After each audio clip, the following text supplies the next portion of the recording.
This morning we have an interesting subject, which probably is not as generally known as might be desirable. In antiquity, the first sciences to be developed were mathematics, astronomy, and music. In various ways, in various degrees, in various modes, these ancient forms have been disseminated throughout the entire world. From the most primitive people to the most exalted, sounds, rhythms, and various artistic pursuits have developed and gradually risen to the degree of fine art and classical music. Mathematics was the beginning of it all. And the mathematical symbols, as developed by the Pythagoreans, probably derived from India, was the science of organization. It made possible a classification and integration of all of the different forms of phenomena in nature. Mathematics enabled us to get the problem of time, to find locations, to add up various problems and formulas, indispensable to the advancement of science and equally indispensable to the advancement of economics. So mathematics was really a wonderful development. We do not know who actually originated it, or the first great mathematician, but we suspect it may have been developed either in India or ancient Egypt. In any event, mathematics was a science of exactitudes. It lifted things out of doubt and generality and resulted in a formation or a formularization of knowledge, which has continued to support our various activities from a very remote time. Now, astronomy was not possible until mathematics came along.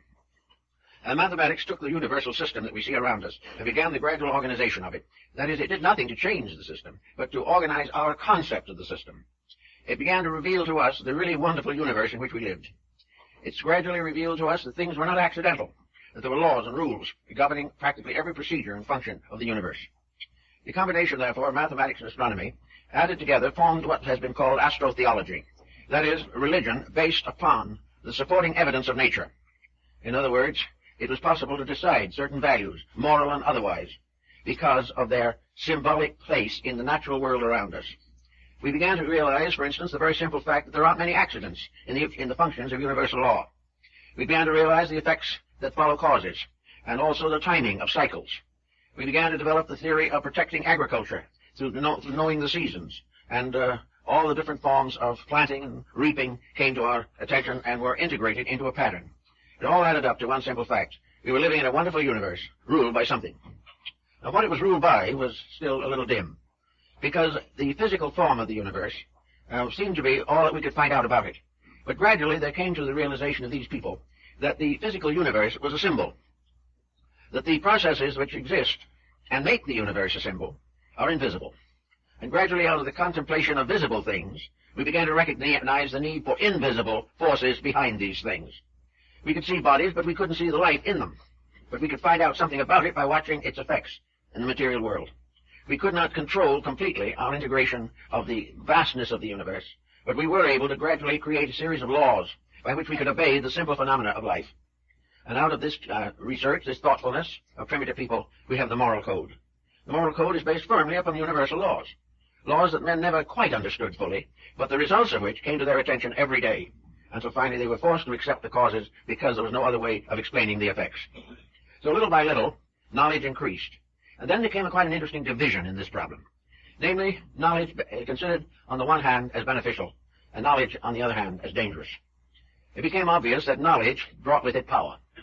And it is also a fact that was known to very ancient people, that power is temptation, and power can lead to most of the disasters which can occur to the human being.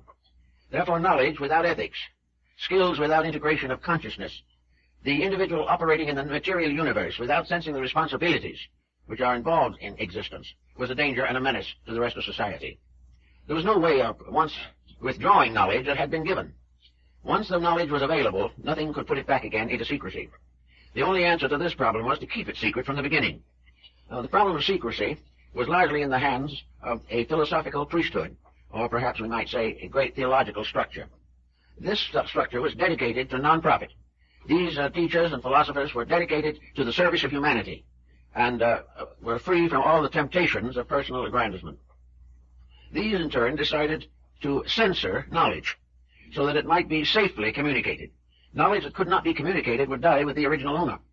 Therefore, there had to be a way of handing down knowledge from one generation to another. And as time went on, it had to spread from one nation to another, until it finally reached the circumference of the entire planet. So to do this successfully, something had to be done to protect those forms of knowledge which, by exploitation, could become a menace to the survival of peoples. This story is more or less also unfolded in the Platonic account of the destruction of Atlantis. In Atlantis, skill became greater than morality. Power took over. Ethics was compromised. And finally, the entire continent destroyed itself. The misuse of knowledge must end in tragedy, must end in disaster. And if this disaster is not curbed in some way, it could topple over a civilization. So the ancients decided the one way was to put certain restrictions upon the dissemination of knowledge. These restrictions, added up together, formed a kind of system of instruction, which came to be known as the mysteries. These mysteries were schools, universities, colleges, dedicated to the preservation and dissemination of knowledge under direction and control. The individual who desired knowledge and recognized the need of it was placed under certain restrictions, must take obligations, must prove through long training and discipline worthiness to receive knowledge. It was the purpose of these ancient teachers to make sure that nothing important to the advancement of man could be captured and held by selfishness or ambition or avarice. It was necessary, therefore, to select the custodians of knowledge. For this reason, we find most of the ancient teachers had schools or systems by which they communicated knowledge. The school of Pythagoras at Crotona was one of the most famous of the ancient world. The school of Plato at Athens was another. And in the far distances of Asia, we find the old gurus with their disciples studying the mysteries of life, under leadership and under discipline. As time went on, of course, much of this knowledge gradually crept into public domain. The old institutions faded away under the pressure of changing beliefs and policies. Ambitious individuals without knowledge or skill were able to gradually attract and gather around themselves armies and systems of followers, and these began to attack and destroy the great institutions of learning. In other words, the great protection was the wisdom of the few, and in order that the many could control, this wisdom had to be curtailed or stamped out in some way. The mystery system fell under considerable pressure, but it never entirely ceased. And even today there are evidences of the perpetuation of this system of rulership and protection. So now we go back again to the problem that we started with, and that is mathematics and astronomy. Astronomy has passed through a great many different levels of insights and interpretations. Astronomy was originally the science of the anatomy and physiology and function of the solar system. It had to do with every process in which the natural laws of existence went into obvious operation within the consciousness of that part of life which man could comprehend. So the problem was to gradually discover some way of transforming a skeletal system to become the basis of a great theological mystery. The result was Astro-Theology, which was probably the first organization of man's religious beliefs. This organization was firmly established in mathematics and astronomy. And the graces which assisted under the heading of music and art have always been part of classical religions. All of these religious systems, therefore, became gradually integrated around astronomy, mathematics, and music. Those who wish to enter the school of Pythagoras must first pass an examination in these three sciences, for to the ancients music was also a science. Any of the other teachers who came along, or were in other parts of the world, put similar restraints upon the communication of knowledge. They had to test the individual as to whether he was truly worthy, on the grounds that the more he knew, the more he could pervert knowledge.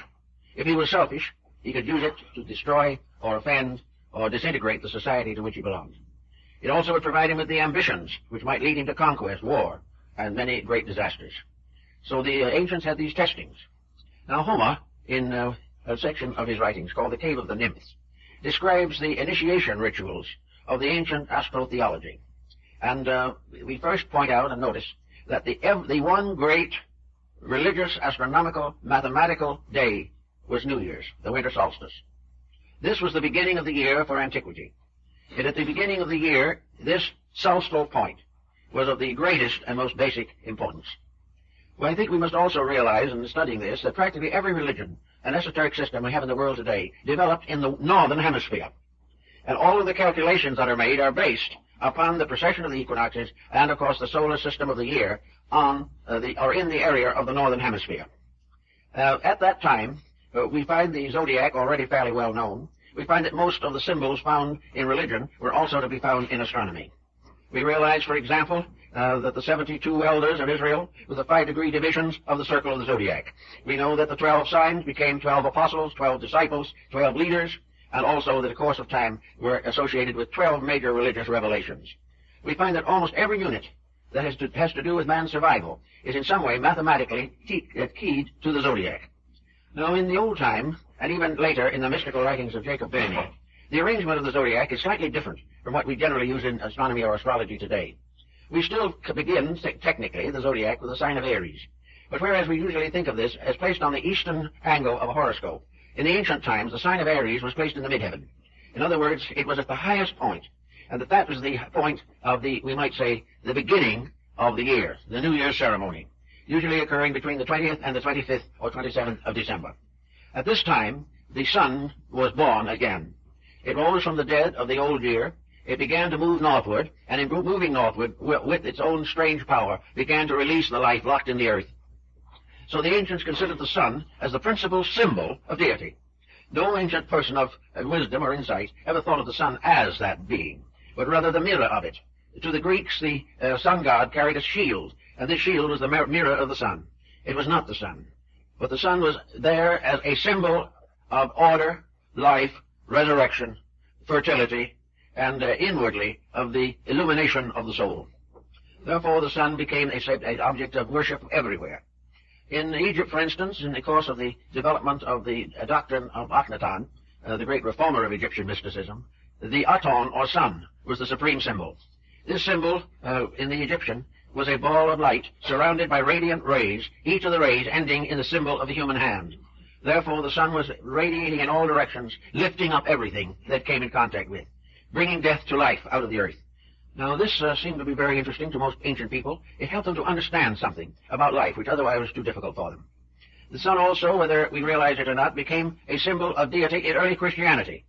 It was definitely associated with the nimbus, the halo, and the radiance around the heads of saints. It was the symbol of spiritual light manifesting through the physical light of nature. The sun is a spiritual power, brought enlightenment to the inner life, releasing the individual from ignorance, superstition, and fear. In the outer world, the sun was the generator of life and the regenerator of everything that man depended on for survival. Without the light of the sun, he could not live. Also, therefore, that part of the world where the sun was above the horizon was the good part, the life part. Night was the dark part. Night was darkness, mystery, and death. Day was light, brightness, and wisdom. So that the life of the individual was gradually divided into these two hemispheres, the hemisphere of light and the hemisphere of darkness. Light became the symbol of growth and hope and wisdom. Darkness was a groping. Therefore, darkness became an appropriate symbol of ignorance. That which was ignorant lived in darkness. That which was wise lived in light. Now, how did the ancients understand ignorance? To the common people, ignorance was lack of formal education. To the priests of the mystery, ignorance was the lack of internal realization of good. Therefore, all of the changes that take place in the world, in the seasons and in the ages, in the great processional of the equinoxes, all these things had their equivalent within the person himself.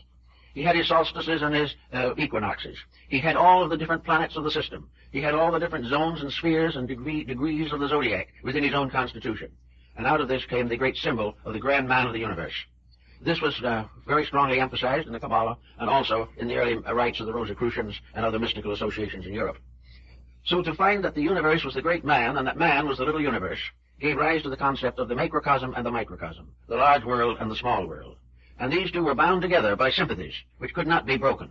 These combinations went on forever, and every creature in its own way of life, in its own little cycles, long or short, had to go through the cycle of the great year in the universe around them. Now, as Homer points out in the Cave of the Nymphs, with Aries at the top point in this cycle, then the vernal equinox at that time was said to occur in Cancer, which was the next important point. Then the summer solstice took place in Libra, and the autumnal equinox in Capricorn. Now, this made the universe into a kind of temple, and it resulted in what are now known as circumambulations. In nearly all religions, including Christianity, there are certain rites of walking around an altar, or in the area around a building, or on a kind of balcony around a sacred center. And the place of circumambulation is still retained in practically all European cathedrals. But this circumambulation was really the story of the sun walking around the zodiac, going from one degree to another, and bringing in each case certain basic and fundamental changes. Now, in this particular phase of the matter, we find the solar mystery very much adapted to other forms of thought. In every case, practically, the supreme deity was a light deity, a deity of life, light, beauty, and truth. The opposite of this were the so-called evil spirits that lived in darkness. In India, the light spirits are called suras, and the dark spirits are called asuras. And light and darkness were always locked in a conflict as to which should dominate, whether light or darkness would control or rule the conduct of the individual. And of course, this conflict went right into the individual himself. the light and dark parts of his own nature. The light parts were his hopes and aspirations, the dark parts were his selfishness, his aggressions, and all the negative attitudes which he permitted to flourish within himself. It was assumed that every evil thing was dark, the reason being that in darkness the evil has to represent ignorance. Nothing that is wise is dark. This has nothing to do with the appearance or physical structure of the individual, but has to do with the inner construction of his life. Wherever light rules that person, he is light. Where darkness is allowed to go uncorrected and no effort is made to improve oneself, then the darkness is there. And darkness is selfishness, it is self-centeredness, it is corruption, and it is all of the evils which have afflicted man since the beginning of his existence. So the light and dark situation now portends. And we know that every year at the winter solstice, the sun god is born. In the temples that were built in Greece, Egypt, India, China, and many other places, the symbolism of the solar system was built into the architecture, so that it was there in every case. The Temple of Solomon, the mysterious temples of India and China were all, like the Cathedral of Christianity, solar symbols. And in these solar symbols, as in the Greek mysteries, the human being himself now plays the role of the sun. In other words, the year of the sun becomes the symbol of the life of the individual. The individual, so to say, psychologically at least, is born at the winter solstice. He comes into his growth or embodiment at the vernal equinox. He attains the maximum at the parting of the ways at Libra, and he goes on into age until he reaches Capricorn. And these are 9 spokes of a wheel. And the so-called broken wheel in religious symbolism is the wheel with 9 spokes and 3 broken ones. In man, the generational structure is that the prenatal epoch consists of 9 solar months. Therefore, man is born of the broken wheel. Furthermore, of course, the ancients said that man, coming to true birth, must pass through 9 months in the womb of his mother and 3 months in the womb of the temple. In other words, the year was completed by 3 initiatory degrees, by which the individual came into his own maturity. The individual was born with 3/4 of the circle. The other quarter of the circle had to be earned. And the 3 degrees of this earning have been perpetuated in most of the religious and mystical organizations of the world from the beginning. So the individual, to perfect his life, must pass through the experiences which are indicated by this solar system structure. Homer tells us, for instance, that souls coming into birth entered through the sign of Cancer, and at that time they drank of the cup of mimesime, of forgetfulness, and forgot all else but what's coming in the future. They then descended through Leo, Virgo, to Libra, and Libra was a pair of scales, and the Libra scales is the psychostatia of Egypt, the weighing of the soul. It is the dividing point between the involutionary and evolutionary march of the soul through the zodiac. Having attained this balance, and having been tested, the soul then begins to emerge from the chrysalis of its material existence. And from the time it enters Libra to the time it reaches Capricorn, it is advancing toward enlightenment. At Capricorn, it comes to the gate of exit from the body. The Cancer is the entrance to the cave. Capricorn is the exit. And therefore the cave is embodiment, incarnation, and establishment in the material universe. In Capricorn, the individual comes to the end of material existence. Therefore, we almost always represent the sign of Capricorn as an old man with a scythe walking with a tiny child that has just been born. This symbolism is derived directly from the ancient mysteries and the rites that were a part of it in very remote times. Therefore, that Capricorn, the individual, theoretically, departs from this life, or under the mysteries of initiation, departs from materiality. The signs from Cancer around to Capricorn represent materiality. Here the individual has to pass through all of the labors of the Hercules, who performs 12 labors, or Sindar the sailor, who makes 12 journeys, or wherever the 12 comes into the pattern. We are dealing with the zodiac. Then, when it comes to Capricorn, the individual regains his lost memory and emerges from the cave into the clear atmosphere above. Now, when you look at the zodiac in this way, and you place Aries at the top, then you realize that Aquarius and Pisces are between Capricorn and the reunion with deity. These represent, and found in the old symbolism, the experiences of the consciousness in the development of its extrasensory perceptions. Aquarius becomes the symbol of the great innovation of true knowledge, the great dedication. And in astrology, it is the house of the friendship. In the mysteries, it was the symbol of universal citizenship, in which the individual now becomes a part of the universal mystery. And Pisces is the symbol of illumination, or the esoteric fulfillment of the journey. And thus it goes completely around the wheel. The first 2 signs, after Aries, Taurus, and Gemini, are not involved in embodiment, but they are involved in the superphysical aspect of the universe. Because the 5 signs, Aquarius, Pisces, Aries, Taurus, Gemini, belong to the invisible world of causes, from which the soul descends into embodiment. And from the time it enters embodiment to the time when it casts off the body, it remains obscured. It remains concealed from its own identity. It must struggle in darkness. Now, in the mystery system, this is a point of great importance, because from the time the entity enters through the gate of Cancer, of birth, to the time when it exits again through Capricorn, it is in a world which is strange to it. It is in a world in which it is being tested for its own immortality. Not that the immortality is threatened, but because until the soul has made this journey, it cannot be safely entrusted with the great truths of life. This is the place or the sphere of learning. And the learning must be gradually based upon one factor only, internal integrities. In the lower hemisphere of darkness, or of ignorance, there is no great light available. Almost all of us recognize now the failure of materialism. Well, the lower half of the great circle is the sphere of materialism. Materialism is the ethical darkness. It is the darkness which has resulted from man turning from the ways of light, or refusing to light the darkness by his own conduct. The labor of the individual, therefore, is to bring light into darkness. First, the light coming in himself from his own darkness, and then later bestowing light upon the whole world which is in darkness. Therefore, the great teachers are the light bearers, who must bring light and hope to the dark semicircle of the lower half of the zodiac. Now, when getting into this, then, we find what we know today to be true, that we live in the material world, which is a world of uncertainties. Our facts are very few. Our convictions are numerous and conflicting. We do not, any of us, have the answers to the ultimate. And we are not going to have those answers given to us. We must release them from within ourselves. Therefore, in this hemisphere of darkness, each individual must work out his own salvation with diligence. Those were the last words of the Buddha. We must, each of us, find the light according to our own integrities. To do this, we must have dedication. And this dedication is, whether we realize it or not, bestowed by birth itself. From that time on, we must develop this dedication by personal effort. We must resist every day those forces and conditions which perpetuate darkness. And darkness is always lack of the final form of light, ethics, or the recognition of the essential values of integrities. If the individual goes along this pathway, he comes, as in the Egyptian ritual, finally into the great hall of the twin truths in Amentet, the abode of the great god Osiris. Now, Osiris has as a symbol an eye, and that eye, of course, is the sun.